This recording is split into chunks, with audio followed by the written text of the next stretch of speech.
When I was about 24 years old, I lost my job. I decided at that point that it was time to do something that I loved, and I fell in love with photography at an early age and decided to turn it into a business. It gives me a chance to express my emotions, but more so than anything, my favorite love is just conversing with people and having a dialogue with somebody that on the other side of the camera has a unique story of their own. I focus a lot on simplicity between myself and my clients.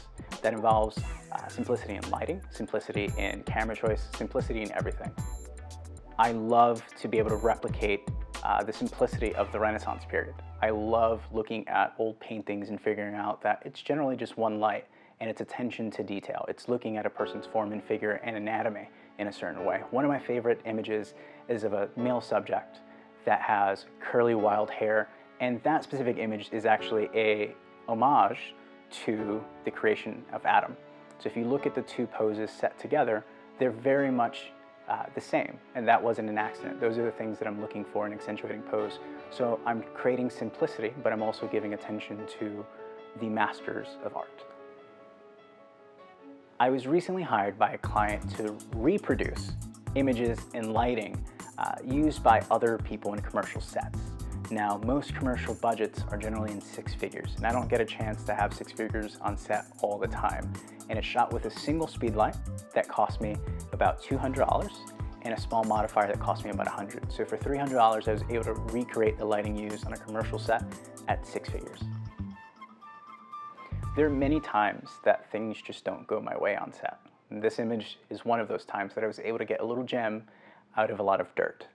So I was hired to shoot a portrait of a male subject for a fashion editorial. I walked into a room completely underprepared.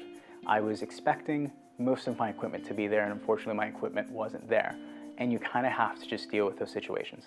This image was created by hanging a backdrop on two chains that were hanging from a ceiling. My subject being extremely close to the background, using one simple light and a light stand and one lens in a very, very small space. But the end product is something that is timeless and beautiful, and it wasn't necessarily something that I had planned originally. I don't sign my photographs, I don't watermark my photographs, but there's definitely a part of me in the photograph. This image is taken on my motorcycle with my sunglasses.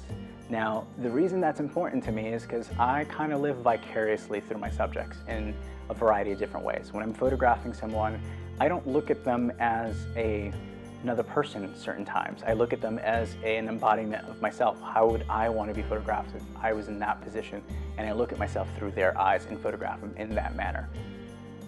Ultimately, what I'm doing is I'm capturing the essence of who someone is, and I think that's the most important thing about being a photographer, realizing that there's another person on the opposite side of the camera and capturing who that person really is.